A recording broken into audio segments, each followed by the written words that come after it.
Welcome to Prodigal, the podcast, where we discuss inspiring stories of self-discovery and transformation. Join your host, Don Jackson, and his dynamic co-host, Big Sean, as they lead you through captivating conversations, all designed to ignite your spirit and broaden your horizons. Whether you're on a journey of personal growth or simply enjoy staying up to date on the latest in culture, you've made the right choice. Get ready to be inspired, entertained, and enlightened.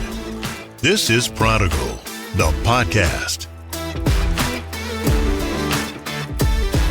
Good morning, and welcome to another episode of Prodigal High. I am your host, Don Jackson.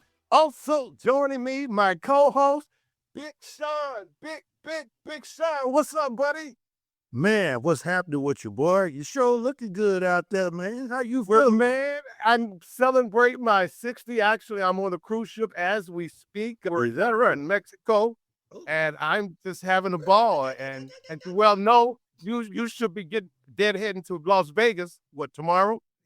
With a big party on Saturday? All right. Yeah, don't worry. I got a bag full of strippers, too. Don't worry about it. I got a bag full of strippers. Yeah, yes, I do. Oh, well, I turned that card in 1,000 years ago, so we're good. Don't worry about it. Don't worry about it. Okay. And they all gonna be butt naked, too. Oh, wow. Well, guess what, man? We have a very special guest today, man. The renowned Dr. Rob Kelly is going to join us, man. I like it. Awesome. Great to be. Just give me 1 second. Yeah, can I get a plane with Big Sean to go to Las Vegas, please? That would be awesome. Thank you. Hey, matter of fact, come on, pick him up on your plane. There you go. Cancel your Spirit flight. You probably on private to Las Vegas. Okay, so I can get my money back because I paid for the luggage and everything on this bad boy. Dr. Kelly, how you doing, man? Doing great, man. I'm living the dream instead of dreaming the living. I don't have bad days today. I just have better days than others.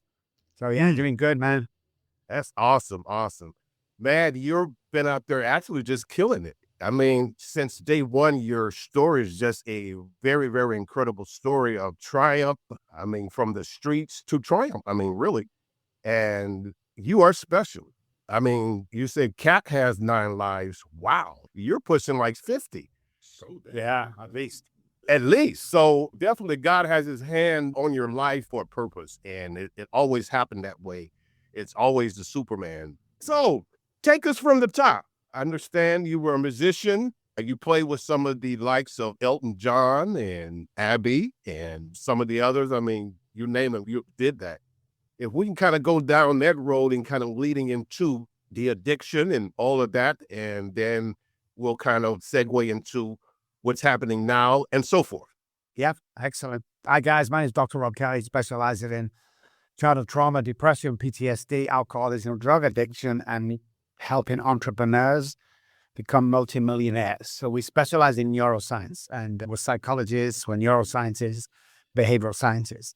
We have 5 offices around the world. I'm in San Antonio, Texas, which I love. And my story's crazy because I'm still alive. That's one of the reasons. Born on the projects, early age, hanging with gangs. You had to fight or you got beaten up where I come from, called Mossad. It's a bit like Beirut with lights. It was very, very rough. Literally fight every single day to survive with gangs and stuff. And I kind of got used to that lifestyle. I didn't know anything else. But niggling inside me all the time was I wanted to get away from that. And I don't know why I wanted to get away from it. I took my first drink at the age of 9 years old on stage with my musical family, my auntie and uncle. And the world changed right there for me. I ask other people today, like, when you took your first drink, how old was you? 10. What was it like? Oh, it was horrible. I spat it out. Not me. That was an indicator looking back now. So that was it. So all through my life, alcohol was there until it wasn't there and everything went wrong. But, I did went to college. I always wanted to be a pro musician. That was my dream. I can play any instrument, and I've not played before. Give me 2 minutes, I'll play it. I'm just that natural.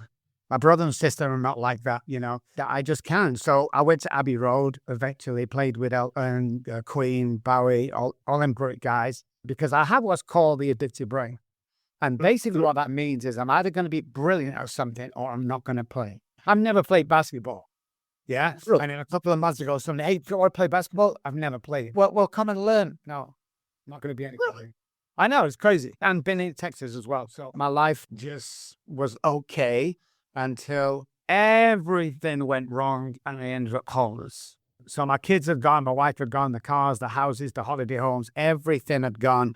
Parents won't speak to me. Brother and sister disowned me, and I was abandoned on the streets of Manchester, UK. And I died twice on them streets. 7 attempted suicides. On 2 occasions I died, and they brought me back to life again, which I hated them men for that. Absolutely hated them for that, because I didn't want to live. I haven't tell people. Let me unpack that a little bit. You say you hated them for bringing you back? Yes.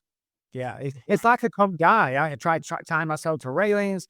The train veered off about 200 meters before me. I tried jumping off buildings. I fell backwards, drunk instead of forward. I was stitching my wrist, taking pills. It's like someone always found me, and I never could do it. So when I finally drank myself to death on the first occasion and they brought me back, yeah, I was pissed with them. You know, it's like I couldn't live with alcohol and I couldn't live without it. And it was horrific on the streets. My mind was playing tricks with me. You know, I was left a 1 and 3-year-old and nobody wanted me. And at first it was kind of okay because I was a bodybuilder guy. It was good at, you know, boxing and fighting and all that. But after the months and months of being on the streets with no food, just alcohol, my weight started to drop. And then I couldn't defend myself properly. So I've got my nose broken in 3 places. Most of my teeth was knocked out, jaw bit broken, ribs broken. The usual, because I used to bare knuckle fight for money with the gypsies. You know, it's the only way to survive out there. But yeah, it was pretty tough. I didn't actually go to hell, but you know, something guys like I was going to ask you that during any of those times when you died, did you actually have a near-death experience? Did you experience anything, or you were just drunk and you were just out of it? And when they brought you back, you regained conscious, but you didn't have any esoteric experience during those times. No, I wish looking back, you know, but no. No, wait a minute. What was it that you were drinking? Vodka. Yeah, I want to make sure I stay the fuck away from that. Every alcoholic ends up on vodka. Really? It's cheap. Nobody thinks they can smell it on your breath, even though it's coming out your pores and you stink of it. But yeah, 96% of alcoholics towards the end up on vodka. It's crazy. Wow. That's something we need to know. Okay. So when I got off the streets, there's only 3% of people get off the streets in Manchester at that time. 97 down the streets. Heroin had just been introduced to Manchester.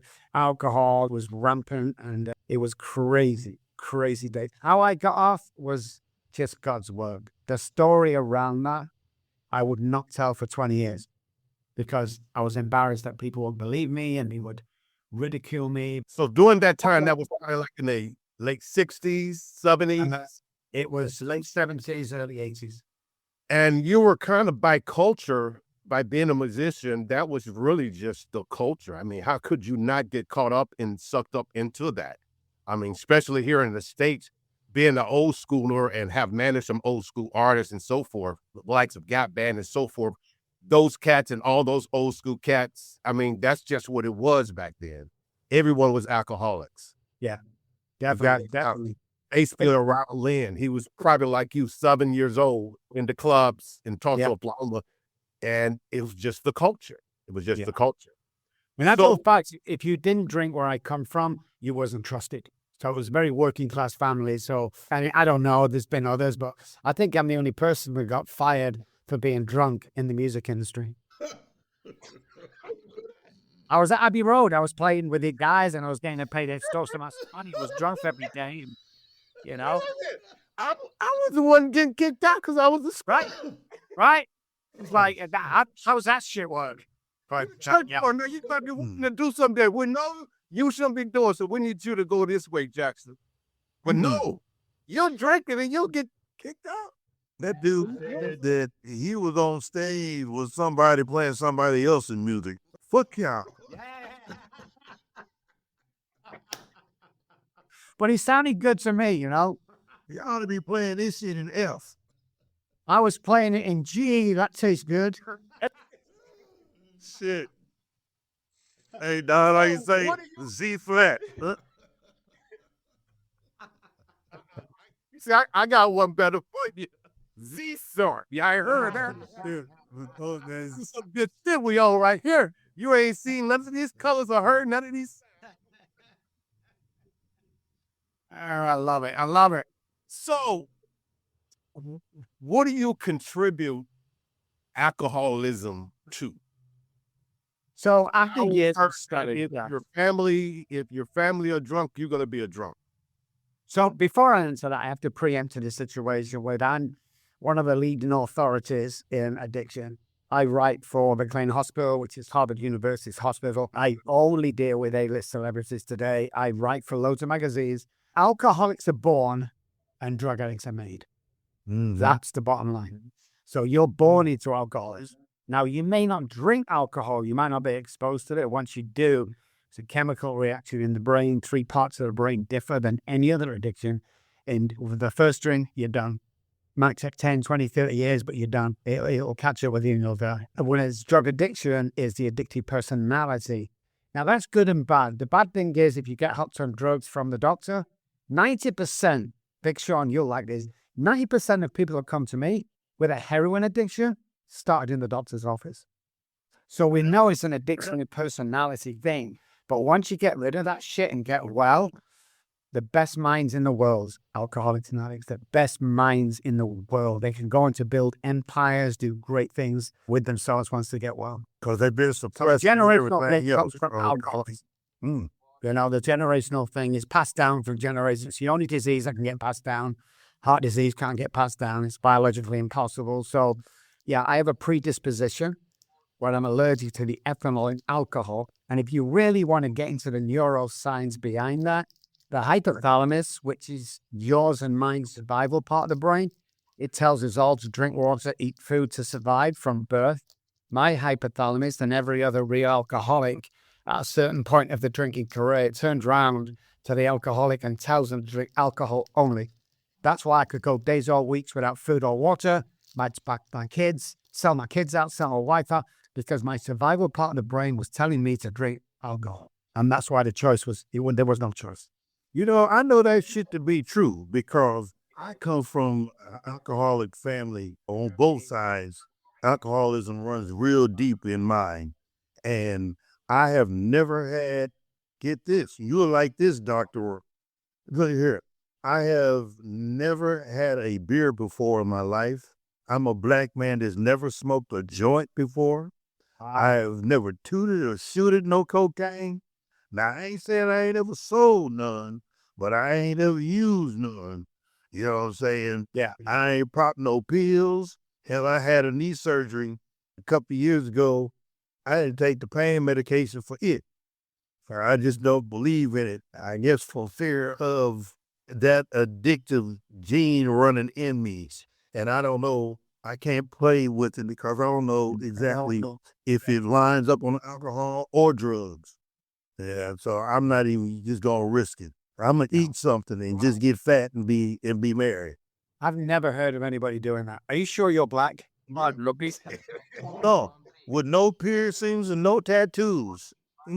Wow, you're a man. Wow. I can prove that I'm a black man because I done been to jail. So, you know. You're bad. You're bad, Sean. Been to jail. There.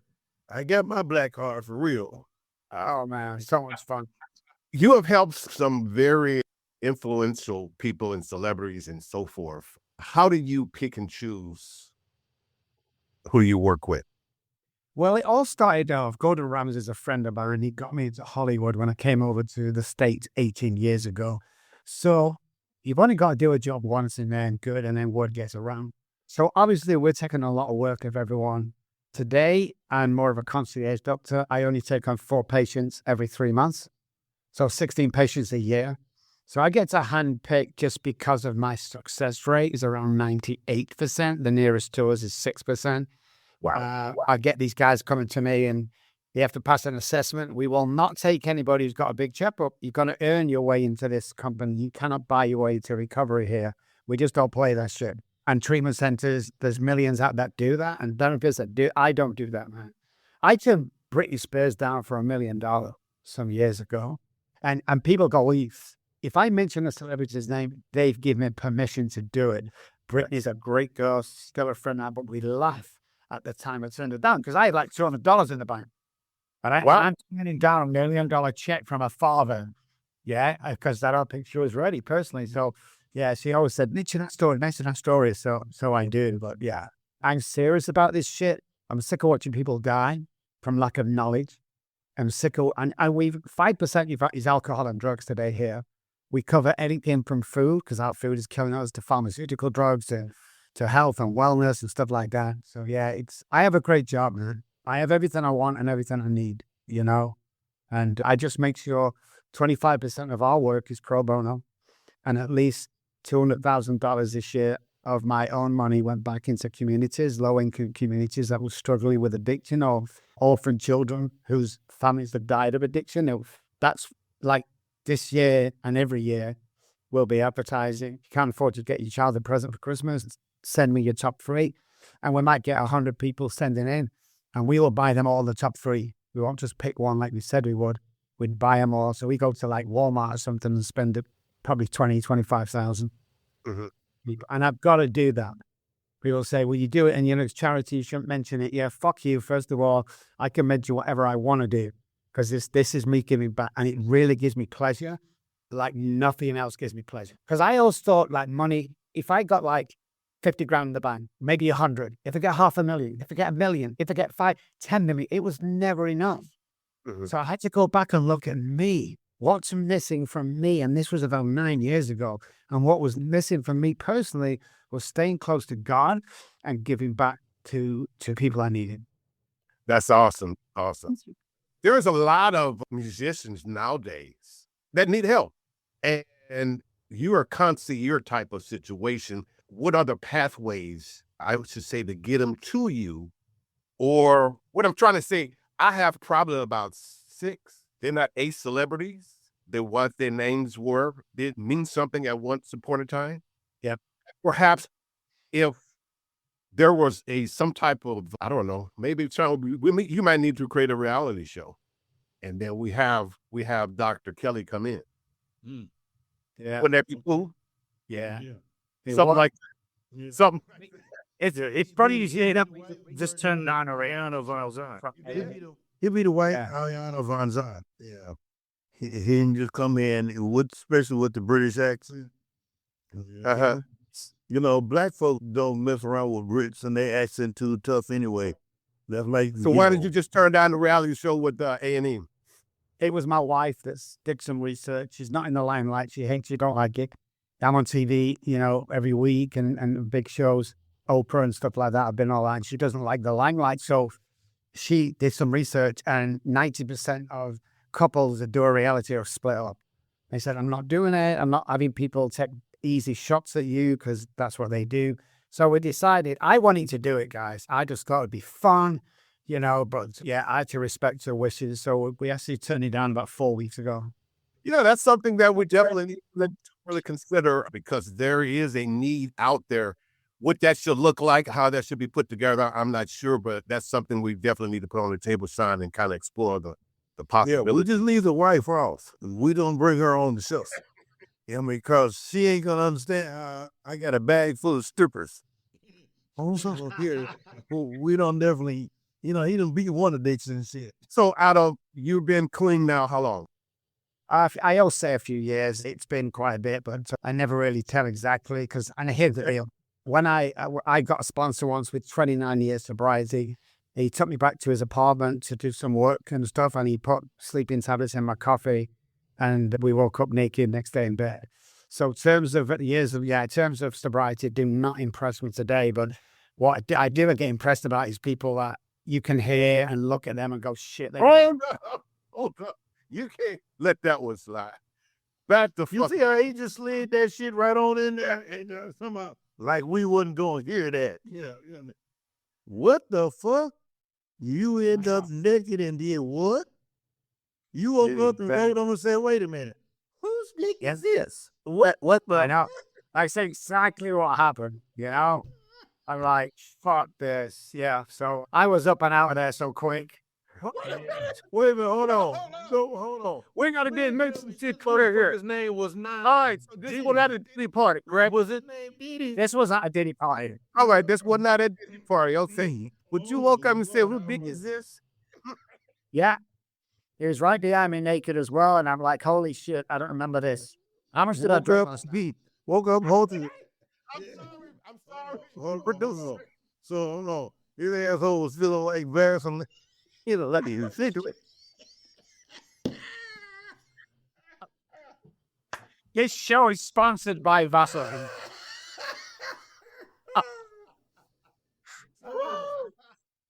You talking about bubble guts? Yeah, shit. God damn. Wait a minute. Hold on. Wait a minute. Come in. Yeah, wait a minute. You got to back up. I think we met a ledge. That man, hold on. So in your dreams, do you remember if you enjoyed it or not? I was in complete blackout, but it's hard to say. But I went back again. No, I didn't. I did no black. I swear to God. This time he went forward.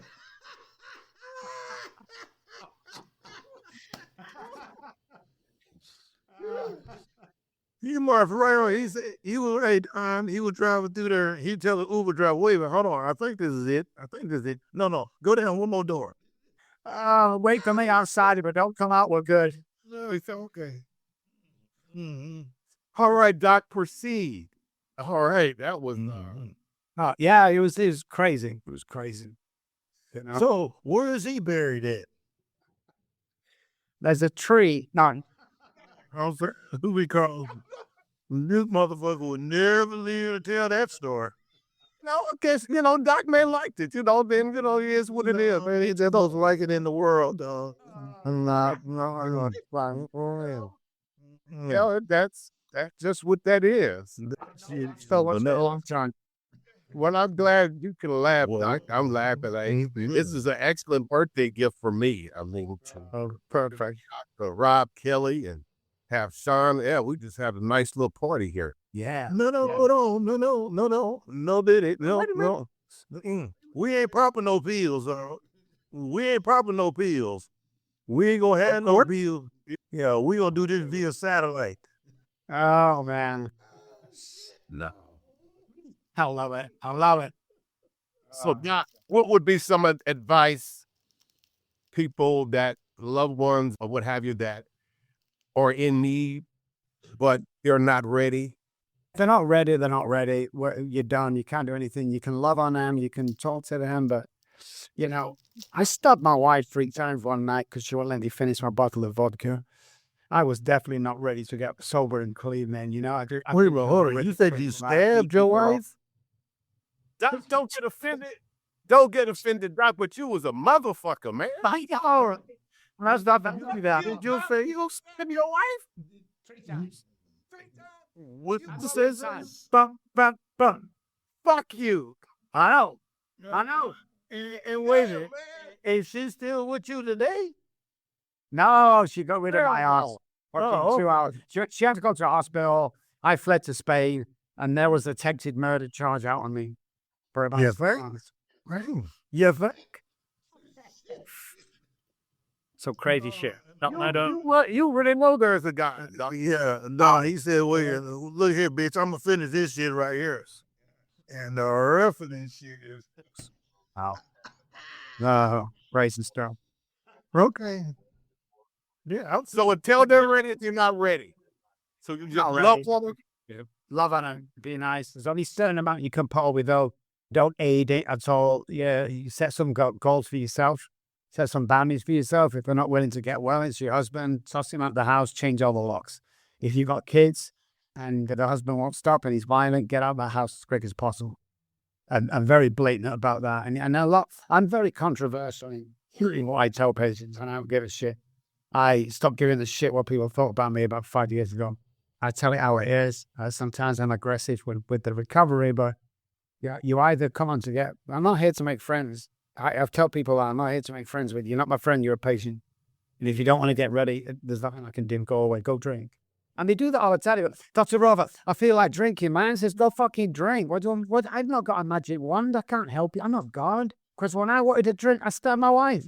When I wanted to drink, I hurt people for alcohol, I mean, literally really hurt people. I used to knock people out nightclubs when I was on the streets. Steal a wallet, stuff like that. I did some really bad stuff, as you can imagine, to survive.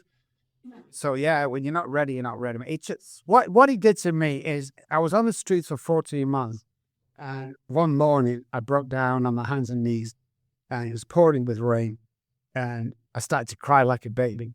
Now, I wasn't crying because I'd lost my children, my wife, my houses, my cars. I'm a big car guy and a watch guy.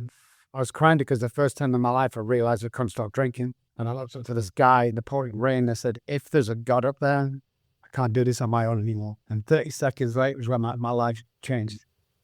And a guy called Derek found me, and later introduced me to a guy called Johnny we could never find. But yeah, it's definitely got out of hand on me. But you know what, I look back now, guys, to the homelessness and all the hurt I did. At the time, I hated everybody and anything. But now when I look back, it was like a semester at Harvard University. The information and knowledge I got with dealing with people. Because they go, hey, Doc, what the fuck do you know?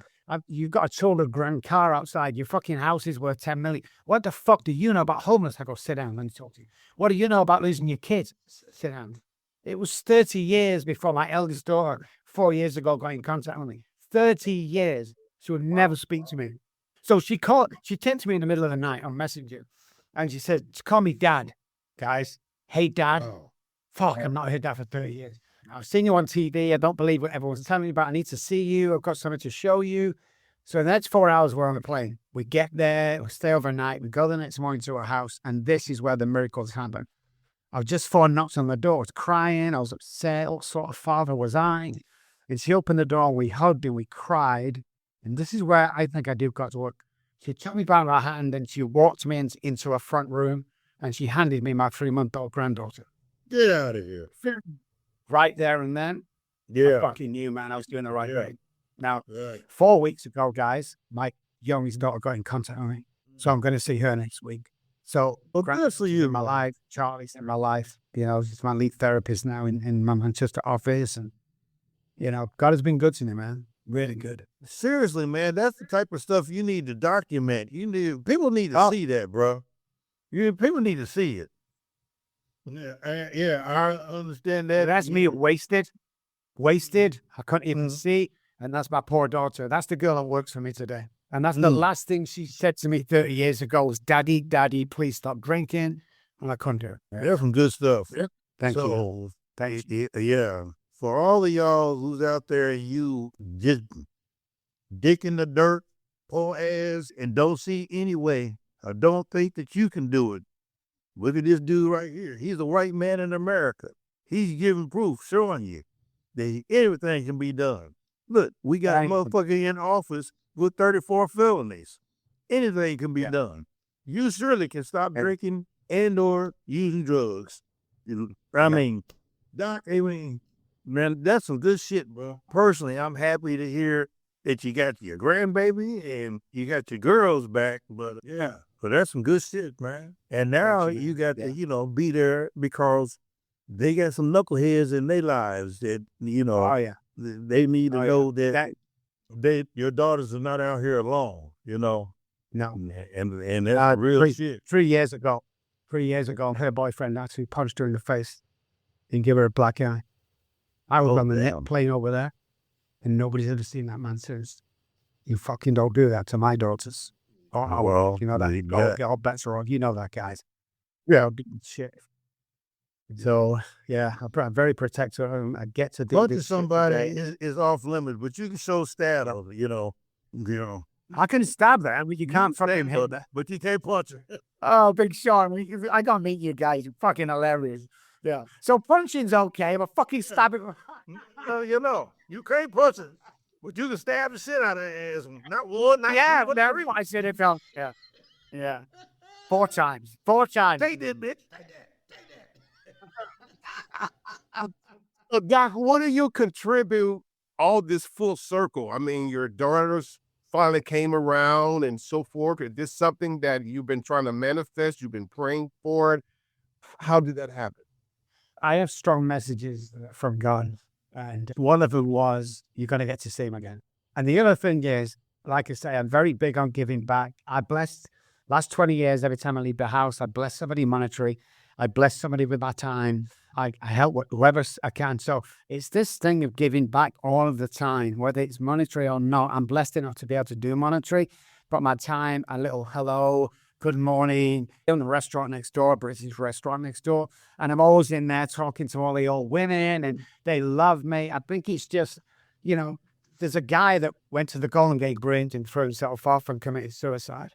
When the police pulled him out, they found his identity. They went back to his apartment and they were looking for next of kin. What they found was a letter on the kitchen table and it read, I'm going to walk to the Golden Gate Bridge, which was an hour's walk, throw myself off and commit suicide unless on the way there somebody smiles, says good morning, waves at me, nods at me.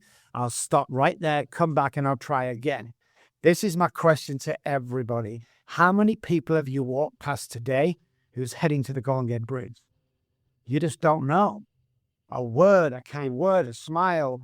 I always do that. Even if I get no response, it's like we don't know what other people are going through. And that's why I was put on this earth. Yeah, that's beautiful, man. And I believe that the synchronicities don't lie.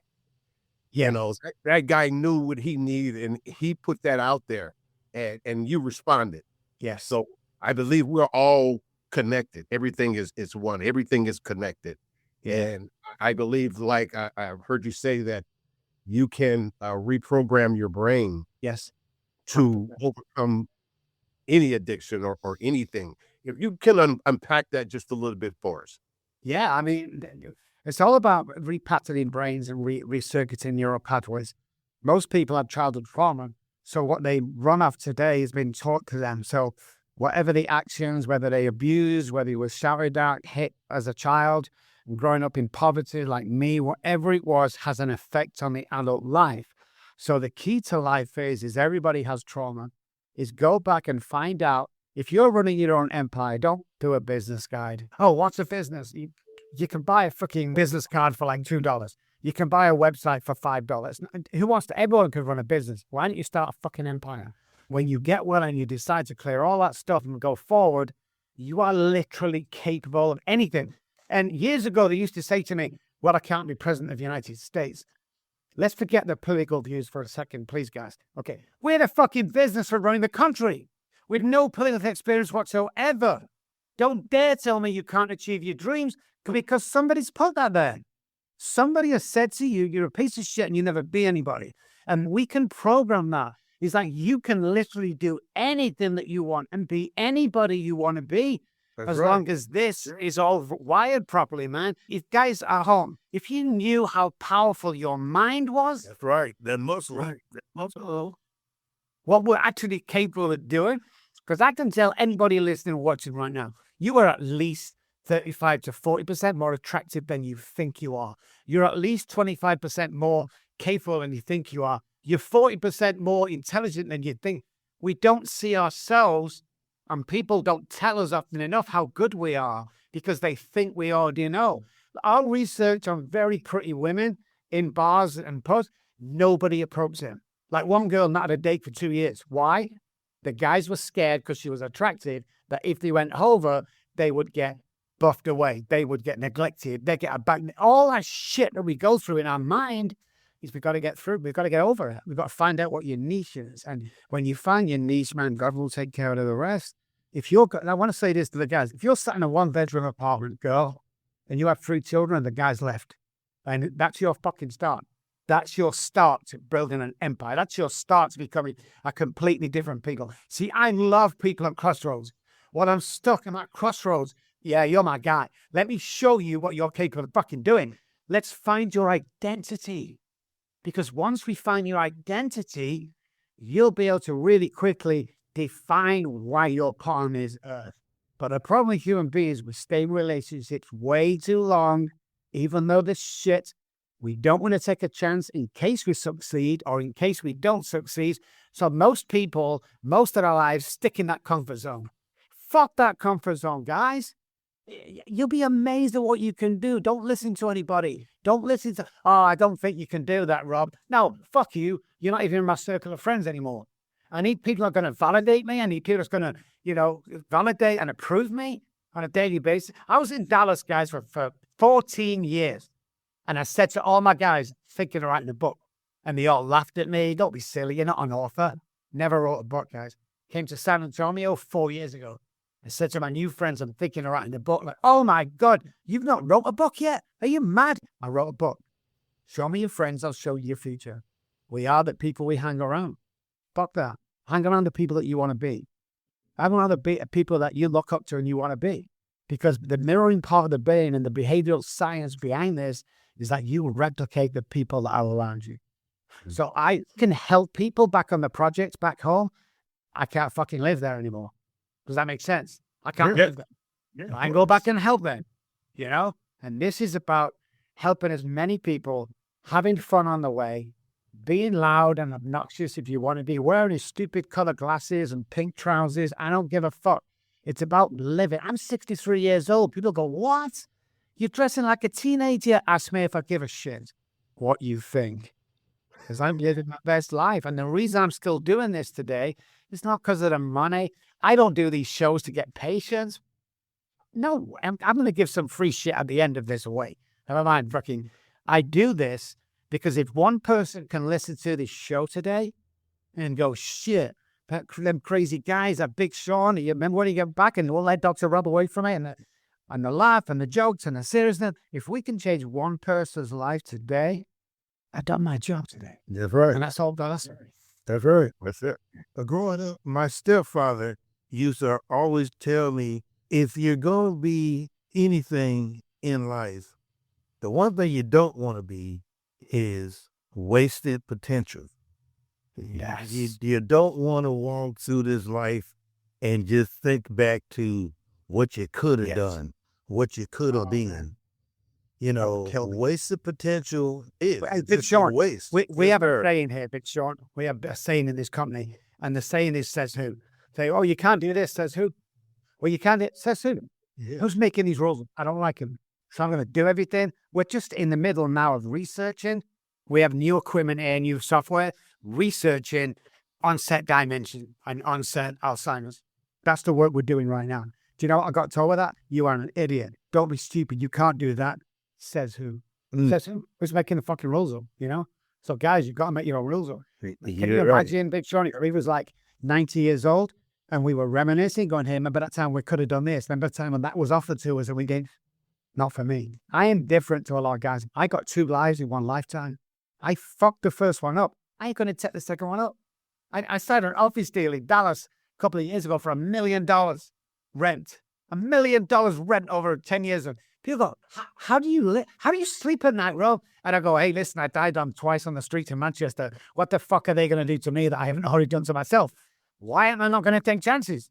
And that's how I live today. That is awesome. Kindred spirit. Ain't scared of shit. Not a damn thing. Yes. And, you know, I bet it is that you left Dallas. You know, I'm still in Dallas. Whereabouts? Where? I'm out in Rock. I know it well. All right. Yeah. I like that place. I love it. I love that place, man. Yeah. Yeah, man. I think you guys have hit it straight on the nail. You can't let anything stop you. Potential is always there. It's always there. All you have to do is reimagine, rewire the brain, and start anew. And the starting point is always now. You're never going to be ready. Stop putting this shit forward. You're never going to be ready for this shit. You have to dive in and start. Guys, that's what I got. When you listen and watch this, let's start it today. I'm going to give you 3 things before we finish for you to do tomorrow morning, but that will change your mind. Okay. Completely change the way we do things. One of the reasons why nobody's woke up laughing in the morning is lack of oxygen. So when there's a hypoxic area in the brain, the subconscious brain will take over. So the subconscious brain wakes up in the morning. We want to get rid of that bad guy and introduce the conscious brain. And here's how we do it. When you get up tomorrow morning, before you do anything, I want you to take 20 exaggerated breaths in and out. Okay? Every disease and illness in the body starts in a hypoxic area. We only breathe 45% of our lung capacity. The reasons we feel good going to the gym is not the exercise, it's this in between sets. So get your 20 breaths in, walk to the bathroom. If you brush your teeth with your right, do a week on the left, a week on the right, a week on the left, a week on the right, brushing your teeth. And lastly, but not leastly, stand 6 feet away from the mirror and look at yourself and say, I love you 10 times. Now, the reason we stand 6 feet away is because when we get close to the mirror, you see all our blemishes. And we think that's how you see me. When's the last time you went to the office? Hey, Jimmy, good to see. We don't do that. People see us from a distance. So when they realize that we're a lot more better looking and confident now than we think we are, do them 3 things, and your being and patterning of the brain will start tomorrow morning. And only good will come of it. The second thing I want to do is, I think this is on Amazon, I'm not sure. But come find me, man. Dr. Rob Kelly. ROBBKLY.com is the website. Dr. Rob Kelly in any search engine, man. Contact me. I'm going to send you this free of charge. I'm going to pay for this shipping. I'm going to sign it. Okay?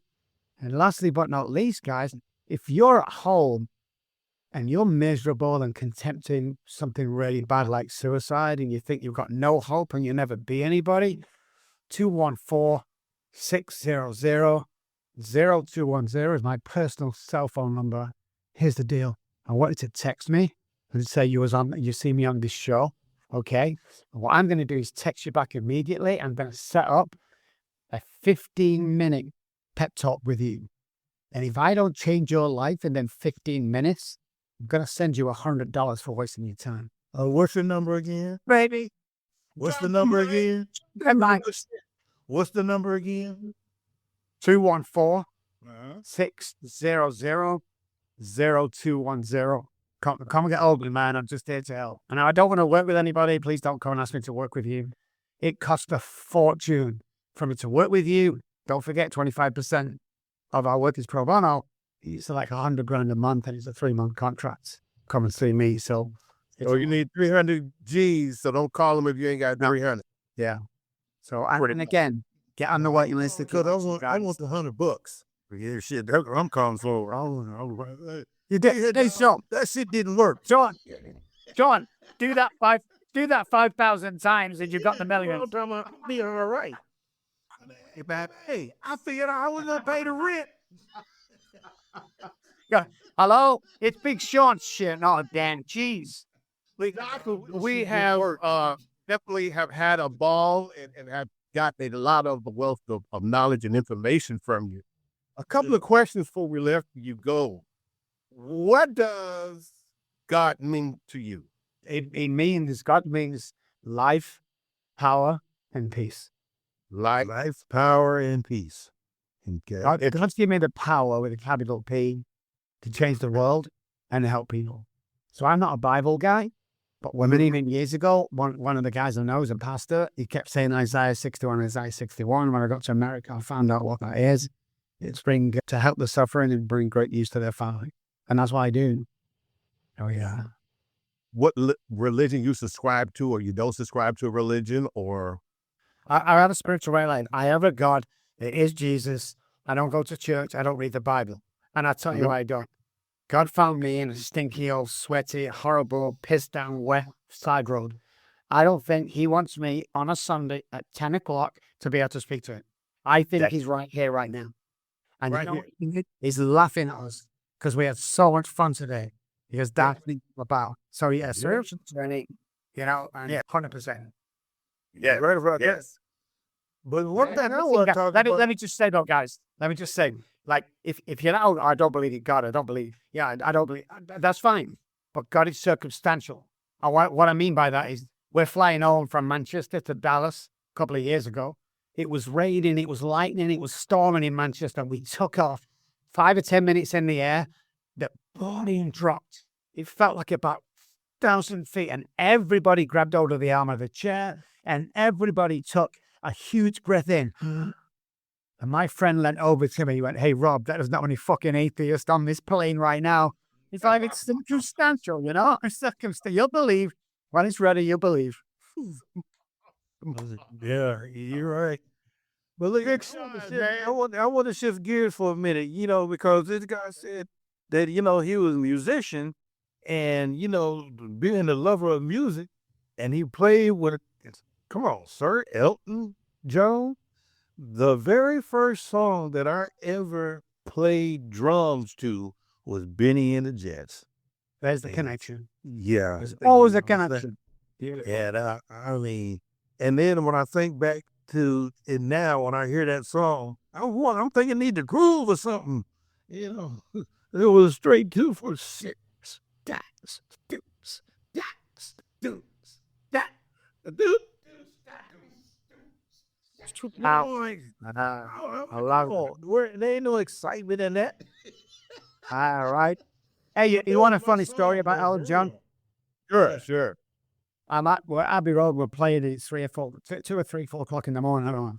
It was pouring down with rain. It's lightning. The wind was howling. And every time the power went off, the generator took 0.2 of a second to come back in. And Elton was pissed after 4 times it happened. Let's go back to the hotel. So we get to the penthouse suite at the Savoy Hotel, which is the most exclusive hotel in the world back then. There was me, there was girls, there was other musicians, there's Elton, there's cocaine, there's alcohol. It was just great. And I heard Elton screaming in the other room. And when I looked in, he was talking on the phone, or screaming on the phone at somebody. So I walked into the room, I'm like, you okay? He was screaming at the manager of the hotel that if he didn't stop the wind and the rain immediately, he would never book into that hotel again. That's how I was in. Yeah. Boy, I was doing some good shit back then. Right? Oh, man. How did the manager take that? Like, So what? He actually said, right? He actually said, we will try our best, sir. Is what he said. And you want to know the crazy part? 20 minutes later, it all stopped. Oh, madness, man, madness. My goodness, man, that's hilarious. What's really crazy is we gonna find out it was Elton gave him them pills. Elton took them pills. Surprise! Oh, man. He's fucking best show ever. We're coming up at the top of the hour, so we're going to wrap it up. Sean, any last questions or comments you have for Dr. Kelly?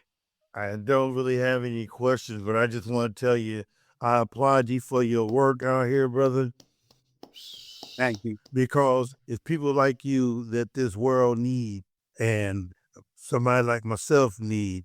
I needed to hear that, the work that I do here, the work that Don is doing is prominent, and it's effective. And to see a brother like you out here that is, I don't care about the celebrities and all that good stuff. The fact that you're reaching in and changing and help saving people's lives, that's some real big shit, man. And I'll just say big ups to you, brother. And whenever you come back to Dallas, a Stars game is on me. If you like hockey, you from Manchester, yeah. Come on, I'll pick you up on Stars game. Yeah, wonderful. I love it. Beautiful, man. Beautiful. Yes, sir. Before you say, shall we say bye, Don? I'm going to finish on a joke for everybody, for a smile on this Thursday afternoon. A bank robber walks into a bank. He shoots the ceiling and he said, "Everybody get down. This is a robbery." And as he said that, his mask fell off and he put it on real quick. And he went to the first guy and he said, "Did you see my face?" He said, "Yeah." Boom, boom, gone. Went to the second guy. "Did you see my face?" "Yeah." Boom, shoots him, gone. Said to the third guy, "Did you see my face?" "I didn't see your face, but my wife did." Thank you so much, guys. You're awesome. Thank you, Dr. Rod Kelly. It's been a pleasure. Ladies and gentlemen, you've been listening to Prodigal, the podcast. I'm your host, Don Jackson, with my co-host, Big Sean. Once again, thank you, Dr. Kelly. Yes, Peace, sir. and good night. Thank you for tuning in to Prodigal, the podcast. We hope today's episode inspired you to embrace your own journey of self-discovery and transformation. Don't forget to follow us on social media and subscribe to the podcast so you never miss an episode. Join us again next time as we continue to explore the ever-evolving world of culture with your hosts, Don Jackson and Big Sean. Until then, keep discovering, keep transforming, and keep being the amazing person you are.